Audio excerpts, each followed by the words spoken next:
ಈಗ ನಾರಾಯಣ ಸ್ವಾಮಿ ಅವರೇ, ಈಗ ಪವಿತ್ರ ಅವ್ರನ್ನ ಮೋಟಿವ್ ಎಸ್ಟಾಬ್ಲಿಷ್ ಮಾಡುವ ಸಲುವಾಗಿ ಈ ತರದೊಂದು ಇವ್ರ ಮೇಲೆ ಚಾರ್ಜ್ ಹಾಕ್ಬಿಟ್ಟಿದ್ದಾರೆ ಅಂತ ನಾರಾಯಣ ಸ್ವಾಮಿ ಅವರು ಆರ್ಗ್ಯೂ ಮಾಡ್ತಾ ಇದ್ದಾರೆ. ಇಲ್ಲಿ ಇವ್ರ ಮೇಲೆ ಹಾಕಿರೋ ನಾನು ಸೆಕ್ಷನ್ಸ್ ಹೇಳ್ಬಿಡ್ತೀನಿ. IPC 120B ಹಾಕಿದ್ದಾರೆ, IPC 143 ಅಕ್ರಮ ಕೂಟ, IPC 364 ಇದೆ, ಕೊಲೆ ಮಾಡೋ ಉದ್ದೇಶದಿಂದಾನೆ ಕಿಡ್ನಾಪ್ ಮಾಡಿದ್ರು ಅಂತ ಹೇಳಿ, IPC 355 ಅವಮಾನ ಮಾಡೋ ಉದ್ದೇಶದಿಂದಾನೆ ವ್ಯಕ್ತಿ ಮೇಲೆ ಹಲ್ಲೆ ಮಾಡಿದ್ರು, A2, A3, A10 ಜೊತೆ ಸೇರ್ಕೊಂಡು ಸಂಚು ರೂಪಿಸಿ ರೇಣುಕಾಸ್ವಾಮಿನ ಕಿಡ್ನಾಪ್ ಮಾಡಿಸಿದ್ರು, ರೇಣುಕಾಸ್ವಾಮಿಗೆ ಚಪ್ಪಲಿಯಿಂದ ಹಲ್ಲೆ, ಮೊಬೈಲ್ ಸಾಕ್ಷ್ಯ ನಾಶದಲ್ಲಿ ಪವಿತ್ರ ಗೌಡ ಪಾತ್ರ ಇದೆ ಅಂತ ಹೇಳಿ ಪೊಲೀಸರ ಚಾರ್ಜ್ ಶೀಟ್ ನ ಮತ್ತು ಚಾರ್ಜ್ ಫ್ರೇಮ್ ಆಗಿರೋದಲ್ಲಿರ್ತಕ್ಕಂಥ ಪಾಯಿಂಟ್ಸ್ ಇದರಲ್ಲಿ. ಅಂದ್ರೆ ಇಲ್ಲಿ ಮೋಟಿವ್ ಅಂತ ಬಂದಾಗ ಇನ್ ಜನರಲ್ ಚೆಕ್ ಮಾಡೋಣ, ನೀವು ಕೋರ್ಟಲ್ಲಿ ಏನಾದ್ರು ಆರ್ಗ್ಯುಮೆಂಟ್ ಮಾಡ್ಕೊಳ್ಳಿ, ಇನ್ ಜನರಲ್ ಚೆಕ್ ಮಾಡಿಬಿಡೋಣ. ಇದರಲ್ಲಿ ಇವ್ರಿಗೆ ಮೆಸೇಜ್ ಮಾಡಿದ್ದಕ್ಕೆ ಅಲ್ವಾ ಈ ಕೇಸ್ ಇಲ್ಲಿವರೆಗೂ ಬಂದಿದ್ದು ಅನ್ನೋ ವಿಷಯ ಎಸ್ಟಾಬ್ಲಿಷ್ ಮಾಡ್ಬೇಕಾದಾಗ ಇವ್ರಿಗೆ ಮೆಸೇಜ್ ಮಾಡಿ ಇವ್ರು ಅದಕ್ಕೆ ರಿಪ್ಲೈ ಕೊಟ್ಟಿದ್ದಾರೆ ಅನ್ನೋದಕ್ಕೆ ಎಲ್ಲಿದೆ ಸಾಕ್ಷಿ? ಇವಾಗ ಅವ್ರು ಹೇಳ್ತಾ ಇದ್ದಾರೆ ಯಾವ್ದೋ ಒಂದು ಮೆಸೇಜ್ ಬಂದಿದೆ ಅಂತ, ಮೆಸೇಜ್ ಇವ್ರು ಎಲ್ಲೂ ಮಾಡೇ ಇಲ್ವಲ್ಲ.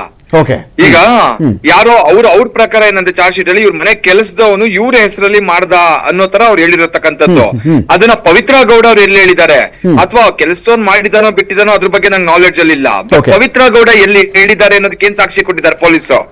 ಜೊತೆಗೆ ಪವಿತ್ರ ಗೌಡ ಮೊಬೈಲ್ ಇಂದ ಎಲ್ಲೋಗಿದೆ, ಪವಿತ್ರ ಗೌಡ ಇನ್ಸ್ಟಾಗ್ರಾಮ್ ಇಂದನೋ ಅಥವಾ ಫೇಸ್ಬುಕ್ ಇಂದನೋ ಮತ್ತೊಂದ್ರಿಂದನೋ ಎಲ್ಲಿ ಹೋಗಿದೆ ಮೆಸೇಜ್? ಅದ್ ಎಲ್ಲೂ ಹೋಗಿಲ್ಲ. ಅವ್ರು ಏನಂದ್ರೆ ಓವರ್ ಆಗಿ accused statement, co accused statement is not valid before law. So co accused ಕೆಲವೊಬ್ರು ಸ್ಟೇಟ್ಮೆಂಟ್ ನ ಬೈ ಫೋರ್ಸ್ ಬಳಸಿ police can create many things. ಅವ್ರೊಂಥರ ಸೃಷ್ಟಿಕರ್ತರು, ಏನ್ ಬೇಕಾದ್ರೂ ಸೃಷ್ಟಿ ಮಾಡ್ಕೊಳ್ತಾರೆ. ಅವ್ರು ಹೇಳಿರೋದೆಲ್ಲಾನು ಅದು ಫೈನಲ್ ಅಂತಾನೂ ಅಲ್ಲ. ಕೋರ್ಟಿಗೆ ಬಂದ್ಮೇಲೆ ಖಂಡಿತ ಅದು ಅವ್ರು ಮಾಡಿರ್ತಕ್ಕಂಥ ಎಲ್ಲಾನು ಒಂಥರ ಬಟ್ಟೆ ಕಷ್ಟ ಕಳ್ಚುತ್ತೆ ಅವ್ರು ಮಾಡಿರ್ತಕ್ಕಂಥದ್ದು. ಅದರಿಂದ ಅವ್ರಿಗಾಗಿರ್ತಕ್ಕಂಥ ನೋವು ಅದೆಲ್ಲ ಭವಿಷ್ಯದಲ್ಲಿ ಖಂಡಿತ ಅದು ಗೊತ್ತಾಗತ್ತೆ ಸರ್. ಯಾಕಂದ್ರೆ ಇದೆಲ್ಲ 100% ಈಸ್ ಇನ್ನಸೆಂಟ್. ವಿಚಾರದಲ್ಲಿ ಯಾವುದೇ ನಾಲೆಡ್ಜ್ ಇರ್ಲಿಲ್ಲ. It's very clear. ನನ್ನ ಬಳಿಯಲ್ಲಿ ಪೊಲೀಸರು ಮೊದಲು ಕೊಟ್ರಲ್ಲ ಸುಮಾರು 3,000 ಪೇಜ್ 4,000 ಪೇಜ್ ಒಂದು ಅದರದ್ದು ಒಂದು ದೊಡ್ಡ ಒಂದು ಚಾರ್ಜ್ ಶೀಟ್ ನ ಮೊದಲನೇ ಸಂಪುಟ ನನ್ನ ಬಳಿ ಇದೆ.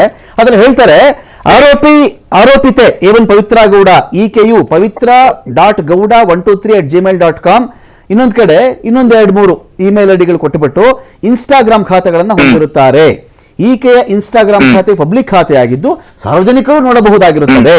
2024 ಫೆಬ್ರವರಿ ಮಾಹೆಯಿಂದ Gautam_KS_1990 ಎನ್ನುವ ಇನ್ಸ್ಟಾಗ್ರಾಮ್ ಖಾತೆಯಿಂದ ಈ ಮೃತ ರೇಣುಕಾಸ್ವಾಮಿ ಬಹಳ ಕೆಟ್ಟದಾಗಿ ಸುಮಾರು ಅಶ್ಲೀಲ ಮೆಸೇಜ್ಗಳನ್ನ ಪವಿತ್ರ ಗೌಡ ಖಾತೆ ಕಳಿಸ್ತಾ ಇದ್ದ.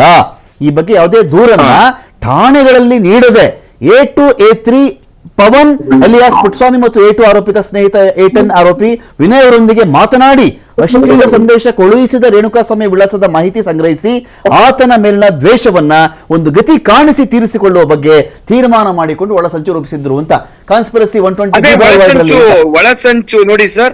ನೀವು ಒಂದ್ ತಿಳ್ಕೊಳ್ಳಿ, ಏನೋ ಗೌತಮ್ ಅನ್ನೋ ಒಂದು ಹೇಳಿದ್ರಿ ರೇಣುಕಾಸ್ವಾಮಿ ಅಕೌಂಟ್ ಅಂತ ಏನ್ ಹೇಳ್ತಾ ಇಲ್ಲ. ಒಂದು ಎರಡನೇದು ಯಾವ್ದೋ ಒಂದು ಪವಿತ್ರ ಅವ್ರದ್ದು ಅಂತ ಹೇಳ್ತಾ ಇರ್ತಕ್ಕಂತ ಒಂದು ಅಕೌಂಟ್ ಏನಿದೆ ಆ ಅಕೌಂಟ್ ನ ಅವರೇ ಯೂಸ್ ಮಾಡ್ತಾ ಇದ್ದಾರೆ ಅಂತ ಎಲ್ಲಿ ಹೇಳಕ್ಕಾಗತ್ತೆ?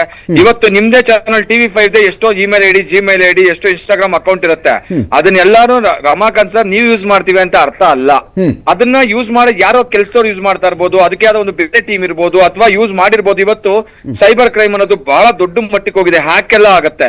ಇವತ್ತು ನಮ್ ಅಕೌಂಟ್ ಅಲ್ಲಿ ದುಡ್ಡನ್ನೇ ಹ್ಯಾಕ್ ಮಾಡ್ಬಿಟ್ಟು ತಗೊಳ್ತಾರೆ. ಅಷ್ಟ್ರ ಮಟ್ಟಿಗೆ ಇರಬೇಕಾದ್ರೆ ಅದನ್ನ ಅವರೇ ಯೂಸ್ ಮಾಡಿದ್ದಾರೆ ಅಂತ ಬರೋದಿಲ್ಲ. ಅದಕ್ಕೆ ಎಕ್ಸ್ಪರ್ಟ್ಸ್ ಗಳು ಒಪಿನಿಯನ್ ಬರ್ಬೇಕು. ಅದೆಲ್ಲ ಏನೇ ಬಂದಿದ್ರು ಕೂಡ ಅದನ್ನೆಲ್ಲ ಕ್ರಾಸ್ ಎಕ್ಸಾಮಿನೇಷನ್ ಆಗ್ಬೇಕು, ಚೀಫ್ ಆಗ್ಬೇಕು. ಅದ್ರಲ್ಲೆಲ್ಲ ಅದ್ರ ಸತ್ಯಾಸತ್ಯಗಳು ಹೊರಗಡೆ ಬರುತ್ತೆ. ಬಟ್ ವೆರಿ ಕ್ಲಿಯರ್ ಆಗಿ ಹೇಳ್ಬೇಕಂದ್ರೆ ಇದು ಈ ವಿಚಾರದಲ್ಲಿ ಪವಿತ್ರ ಗೌಡ ಇನ್ವಾಲ್ವ್ಮೆಂಟ್ ಇಲ್ಲ. ಆಮೇಲೆ ಅವರು ಯಾವುದೇ ತರ ಕಮ್ಯುನಿಕೇಶನ್ಸ್ ಮಾಡಿಲ್ಲ. ಆಮೇಲೆ ಮಾಡಿರ್ತಕ್ಕಂಥ ಮೆಸೇಜಸ್ ಗಳನ್ನ ತಾವು ನೋಡ್ಬೋದು. ಆ ಲ್ಯಾಂಗ್ವೇಜ್ ಅಲ್ಲಿ ಪವಿತ್ರ ಗೌಡಗೆ ಮಾಡೋಕೆ ಮೆಸೇಜಸ್ ಬರೋದೇ ಇಲ್ಲ. ಆಮೇಲೆ ಪವಿತ್ರ ಗೌಡಗೆ ಆತನ ಪರಿಚಯನೂ ಕೂಡ ಇಲ್ಲ. ಪರಿಚಯ ಇದ್ರೆ ತಾನೇ ಆತನಿಗೆ ಏನಾದ್ರು ಮಾಡ್ಬೇಕು ಅನ್ನೋ ಗ್ರೇಡ್ಸ್ ಬರೋದು. ಆತನಿಗೆ ಯಾವುದೇ ತರ ಕಮ್ಯುನಿಕೇಶನ್ಸ್ ಚಾಟಿಂಗ್ಸ್ ಆಗೇ ಇಲ್ಲ. ಸೊ ಅವ್ರಿಗೆ ಯಾಕಿರುತ್ತೆ ಗ್ರೇಡ್ಸ್? ಸೊ ಹಾಗಾಗಿ ಅವ್ರ ಹೆಸರಲ್ಲಿ ಅಕಸ್ಮಾತ್ ಬೇರೆ ಇನ್ಯಾರಾದ್ರೂ ಮಾಡಿದ್ರ ಅದ್ರ ಬಗ್ಗೆ ನಮಗೆ ಗೊತ್ತಿಲ್ಲ. ಆದ್ರೆ ಪವಿತ್ರ ಗೌಡಗೂ ಈ ಕೇಸಿಗೆ ಸಂಬಂಧಪಟ್ಟಂಗೆ ಯಾವುದೇ ಇನ್ವಾಲ್ವ್ಮೆಂಟ್ ಇಲ್ಲ. ಏನಂದ್ರೆ ಎಲ್ಲೋ ಒಂದ್ ಕಡೆ ಇನ್ಯಾರೋ ಒಬ್ಬರಿಗೆ ಕನೆಕ್ಟ್ ಒಬ್ಬ ದೊಡ್ಡ ವ್ಯಕ್ತಿಗೆ ಕನೆಕ್ಟ್ ಮಾಡಿ ಆತನ ಸಿಲುಕಿಸೋದಕ್ಕೋಸ್ಕರ ಪವಿತ್ರ ಗೌಡನ ಇದರಲ್ಲಿ ಒಂದು ಬ್ರಿಡ್ಜ್ ಮಾಡಿದ್ದಾರೆ ಅಂತ ವೆರಿ ಕ್ಲಿಯರ್ ಆಗಿ ಹೇಳ್ಬೋದು.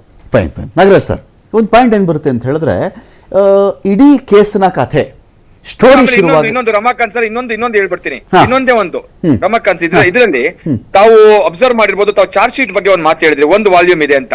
ಸರ್, ನಿಮ್ಮ ಇಷ್ಟು ವರ್ಷಗಳ ಮಾಧ್ಯಮಗಳ ಒಂದು ಎಕ್ಸ್ಪೀರಿಯನ್ಸ್ ಅಲ್ಲಿ ಈ ರೀತಿಯ ಚಾರ್ಜ್ ಶೀಟ್ ಅನ್ನ ಎಲ್ಲಾದ್ರೂ ನೀವು ಹಾಕಿರುವಂತದ್ನ ನಾವು ನೋಡಿದಿರಾ? ಒಂದೊಂದು ಬುಕ್ಗಳು ಕೂಡ ಒಂದೊಂದು ಕವನನೋ ಗ್ರಂಥನೋ ಅನ್ನೋ ರೀತಿಯಲ್ಲಿ ಮಾಡಿದ್ದಾರೆ. ಅದನ್ನ ಮಾಡಿರ್ತಕ್ಕಂಥ ಸ್ಟೈಲ್ ನೋಡಿದ್ರೆ ಗೊತ್ತಾಗುತ್ತೆ. ಆಮೇಲೆ ಇವತ್ತು ಎಷ್ಟೋ ಕೇಸಸ್ಗಳು ಸೆಷನ್ ಕೋರ್ಟ್ ಅಲ್ಲಿ ಬೈಲ್ ಆಗುತ್ತೆ. Double murder case, brutal rape murder ಕೇಸ್ಗಳು ಇನ್ವಾಲ್ವ್ಮೆಂಟ್ ಆಗುತ್ತೆ. ಅಂತದೆಲ್ಲ ಇನ್ಸಿಡೆಂಟ್ ಗಳು ನಡೆದಿದ್ದಾಗ ಸೆಷನ್ ಕೋರ್ಟ್ ಅಲ್ಲಿ ಬೈಲ್ ಆಗಿರುತ್ತೆ, ಹೈಕೋರ್ಟ್ ಗೆ ತಗೊಂಡೋಗೋದಿಲ್ಲ ಪೊಲೀಸ್ನವರು ಪ್ರಾಸಿಕ್ಯೂಷನ್ ಕಡೆಯಿಂದ ಬೇಲ್ ಕ್ಯಾನ್ಸಲೇಷನ್ ಗೆ ಅಂತ. ಬೇಲ್ ರೂಲ್ಸ್ ಅಂಡ್ ರೆಗ್ಯುಲೇಷನ್ಸ್ ನ ವೈಲೇಷನ್ ಮಾಡಿರ್ತಾರೆ, ಅಂತ ಕೇಸಲ್ಲಿ ಕ್ಯಾನ್ಸಲೇಷನ್ ಗೆ ಅಂತ ಹಾಕೊಳ್ಳೋದು. ಆದ್ರೆ ಈ ಕೇಸಲ್ಲಿ ಸಿದ್ಧಾರ್ಥ್ ಲೂಥ್ರಾನ ಇಟ್ಕೊಂಡು ಸುಪ್ರೀಂ ಕೋರ್ಟ್ ಅಲ್ಲಿ ಲಕ್ಷಾಂತರ ರೂಪಾಯಿ ಫೀಸ್ ಗಳನ್ನ ಕೊಟ್ಕೊಂಡು ಸುಪ್ರೀಂ ಕೋರ್ಟ್ ಗೆ ತಗೊಂಡೋಗಿ ಕ್ಯಾನ್ಸಲೇಷನ್ ಮಾಡಿಸ್ಕೊಂಡು ಬರ್ತಾರೆ ಗವರ್ಮೆಂಟ್ ಪ್ರಾಸಿಕ್ಯೂಷನ್ ಅನ್ನೋದಾದ್ರೆ ಇದರಲ್ಲಿ ಎಷ್ಟರ ಮಟ್ಟಿಗೆ ಒಂದು ಸ್ಪೆಷಲ್ ಇಂಟ್ರೆಸ್ಟ್ ಇದೆ ಅನ್ನೋದು ಕೂಡ ಗೊತ್ತಾಗತ್ತೆ. ಅಟ್ ದ ಸೇಮ್ ಟೈಮ್ ಇದೇ ಬದ್ಧತೆ, ಇದೇ ಒಂದು ನ್ಯಾಯ, ಇದೇ ರೀತಿ ಮಾಡೋದಕ್ಕೆ ಎಲ್ಲಾ ಕೇಸ್ಗಳಲ್ಲೂ ಅವ್ರು ಯಾಕೆ ಮಾಡೋದಿಲ್ಲ, ಯಾಕೆ ಈ ಕೇಸಲ್ಲೇ ಮಾಡಿದ್ದಾರೆ ಅಂದ್ರೆ ಅವ್ರಿಗೊಂದು ಸ್ಪೆಷಲ್ ಇಂಟ್ರೆಸ್ಟ್ ಇದೆ ಅನ್ನೋದಾದ್ರೆ ಈ ಕೇಸಲ್ಲಿ ಅವ್ರ ಇಂಟೆನ್ಷನ್ಸ್ ನಾರಾಯಣಸ್ವಾಮಿ ಸೇರಿಸಬೇಕು, ಕೆಲವೊಬ್ಬರನ್ನ ಇದ್ರಲ್ಲಿ ಒಂಥರ ಅವ್ರಿಗೆ ತೊಂದರೆ ಕೊಡಬೇಕು ಅನ್ನೋದು ಅವ್ರಿಗೆ ಆಗಿತ್ತೆ. ಹಾಗಾಗಿ ಇದನ್ನ ಎಲ್ಲೋ ಒಂದ್ ಕಡೆ ಸಿಲುಕಿಸಿದ್ದಾರೆ ಅನ್ನೋದು ವೆರಿ ಕ್ಲಿಯರ್ ಆಗಿ ಕಾಣಿಸುತ್ತೆ ಸರ್. ನಾರಾಯಣಸ್ವಾಮಿ ಅವರು ಏನಾಗ್ಬಿಡುತ್ತೆ, ಯಾವಾಗ್ಲೂ ಅಷ್ಟೇನೆ. ಈಗ ಒಂದು ದಿನದಲ್ಲಿ ಎಷ್ಟೋ ಕಡೆ ಮರ್ಡರ್ ನಡೆಯುತ್ತೆ, ರೇಪ್ ನಡೆಯುತ್ತೆ, ಇನ್ನೊಂದೇನೋ ಮೇಜರ್ ಘಟನೆ ನಡೆದಾಗ ಒಬ್ಬ ಖ್ಯಾತನಾಮನೋ, ಒಬ್ಬ ಸ್ಟಾರೋ, ಒಬ್ಬನ ಆರಾಧನೆ ಮಾಡ್ತಕ್ಕಂಥ ಒಬ್ಬ ವ್ಯಕ್ತಿನೋ ಅಥವಾ ಒಬ್ಬ ತುಂಬಾ ದೊಡ್ಡ ಪೊಸಿಷನ್ ಇರ್ತಕ್ಕಂಥ ವ್ಯಕ್ತಿನೋ ಒಂದು ಹೀನಿಯಸ್ ಕ್ರೈಮ್ ವಿಚಾರದಲ್ಲಿ ಅವನ ಹೆಸರು ಕೇಳಿ ಬಂದಾಗ, ಸಮಾಜಕ್ಕೆ ಆದರ್ಶ ಆಗಿದ್ದನೋ ಈ ತರ ಮಾಡಿಬಿಟ್ಟಲ್ಲ ಅಂದಾಗ ಇಂಥವರು ಪ್ರಭಾವಿಗಳು, ದುಡ್ಡಿದೆ, ಪ್ರಭಾವ ಇದೆ, ಆ ಕಾರಣ ತಪ್ಪಿಸ್ಕೊಂಡ್ಬಿಟ್ರು ಅಂತ ಹೇಳಿದ್ರೆ ಇಡೀ ಸಮಾಜಕ್ಕೆ ಕೆಟ್ಟ ಮೆಸೇಜ್ ಹೋಗುತ್ತಲ್ಲ ಅಂತ ಯಾಕೆ ಮಾಡಿರ್ಬಾರ್ದು ಈ ಚಾರ್ಜ್ ಶೀಟ್ ನ? ಸರ್ ನೋಡಿ ಸರ್, ಅದು ಪವಿತ್ರ ಗೌಡ ಇಂದ ಆಗಿದೋ, ದರ್ಶನ್ ಇಂದ ಆಗಿದೋ, ಅಥವಾ ಅಲ್ಲಿರ್ತಕ್ಕಂಥ 17 ಜನದಲ್ಲಿ ಮತ್ತೊಂದು ದಟ್ ಇಸ್ ಸೆಕೆಂಡರಿ. ಒಂದು ತಿಳ್ಕೊಳ್ಳಿ, ಈ ಸಮಾಜದಲ್ಲಿ ಯಾವುದೇ ಒಂದು ಕೊಲೆ ನಡೆದ್ರು, ಒಂದು ಬ್ರೂಟಲ್ ನಡೆದ್ರು, ಅದು ಒಂದು ಜೀವ. ಪ್ರತಿಯೊಂದು ಪ್ರಕರಣಗಳಲ್ಲೂ ಪೊಲೀಸ್ನವರು ನಿಷ್ಪಕ್ಷಪಾತವಾಗಿ, ಬದ್ಧತೆಯಿಂದ, ಪ್ರಾಮಾಣಿಕತೆಯಿಂದ ಒಂದೇ ರೀತಿಯಲ್ಲಿ ಮಾಡಬೇಕು. ಅದು ದರ್ಶನ್ ಕೇಸ್ ಅಂತ ಅನ್ಬಿಟ್ಟು ಸ್ಪೆಷಲ್ ಆಗಿ ಯಾವ್ದು ಟ್ರೀಟ್ ಮಾಡಬಾರ್ದು. ದರ್ಶನ್ ಅವ್ರು ಇದಾರೆ ಅನ್ನೋ ಅಂದು ಮಾತಕ್ಕೆ ಇದೇನ್ ಸ್ಪೆಷಲ್ ಕೇಸ್ ಅಲ್ಲ. ಇದನ್ನು ಎಲ್ಲಾ ಪ್ರಕರಣಗಳನ್ನ ಹೇಗೆ ತಗೊಳ್ತಾರೆ ಅದೇ ರೀತಿಯಲ್ಲಿ ಈ ಪ್ರಕರಣವನ್ನು ತಗೊಳ್ಬೇಕೇ ವಿನಃ ಇದನ್ನೊಂದು ಸ್ಪೆಷಲ್ ಕೇಸ್ ಆಗಿ ಟ್ರೀಟ್ ಮಾಡಬಾರ್ದು. ಅದು ಯಾರು ಮಾಡಬಾರ್ದು, ಮಾಧ್ಯಮದವರು ಮಾಡಬಾರ್ದು, ನಾವು ಮಾಡಬಾರ್ದು, ಅದೇ ತರ ಯಾರು ಮಾಡಬಾರ್ದು ಸರ್. ಆದ್ರೆ ಈ ಕೇಸ್ ಆಗ್ತಾ ಇರ್ತಕ್ಕಂಥದ್ದು ಏನು, ಇದನ್ನ ಒಂದು ಸ್ಪೆಷಲ್ ಕೇಸ್ ತರ ಟ್ರೀಟ್ ಮಾಡ್ತಾ ಇದ್ದಾರೆ. ಒಂದು ಎಷ್ಟು ಸಾವಿರಾರು ಜೀವಗಳು ಹೋಗಿದೆ. ಇವತ್ತು ಬೆಂಗಳೂರಲ್ಲಿ ಎಷ್ಟು ಬ್ರೂಟಲ್ ಮರ್ಡರ್ ಗಳಾಗಿದೆ, ರೇಪ್ ಗಳಾಗಿದೆ, ವಯಸ್ಸಾದಂತವ್ರು ನಮ್ಮ ಮಕ್ಕಳ ಮೇಲೆ ರೇಪ್ ಗಳಾಗಿದೆ. ಆ ಎಲ್ಲಾ ಕೇಸ್ಗಳು ಇದೇ ತರ ಒಂದು ಪೊಲೀಸ್ನವರು ಬದ್ಧತೆಯಿಂದ ಕೆಲಸ ಮಾಡಿದಾರಾ? ಖಂಡಿತ ಮಾಡಿಲ್ಲ ಸರ್. ಮಾಡಿ ಇವತ್ತು ಸಮಾಜದಲ್ಲಿ ಡ್ರಗ್ ಮಾಫಿಯಾ ಅನ್ನೋದು ದೊಡ್ಡ ಮಟ್ಟಕ್ಕೆ ಹೋಗಿದೆ. ಸಮಾಜನ ತಿದ್ದಿ ನಡೆಸಬೇಕಾದಂತವ್ರು ಇವ್ರಿಗೆಲ್ಲ ನಾಲೆಡ್ಜ್ ಅಲ್ಲಿ ಇದ್ರೂ ಕೂಡ ಅದನ್ನ ಕಂಟ್ರೋಲ್ ತಗೊಂಡ್ಬಂದಿದ್ದಾರೆ ಇವತ್ತಿನವರೆಗೂ ಪೊಲೀಸರು? ಖಂಡಿತ ಇಲ್ಲ. ಎಷ್ಟು ಜನ ಅಷ್ಟೊಂದು ಬದ್ಧತೆಯಿಂದ ಮಾಡ್ತಾ ಇದ್ದಾರೆ, ಎಷ್ಟು ಜನ ನಿಸ್ವಾರ್ಥವಾಗಿ ಪ್ರಾಮಾಣಿಕತೆಯಿಂದ ಮಾಡ್ತಾ ಇದ್ದಾರೆ ನೋಡಿ. This is a completely politically motivated case. It's completely false case. ಅದನ್ನು ಟಾರ್ಗೆಟ್ ಮಾಡಿರ್ತಕ್ಕಂಥ ಕೇಸ್ ಅಂತ ವೆರಿ ಕ್ಲಿಯರ್ ಆಗಿ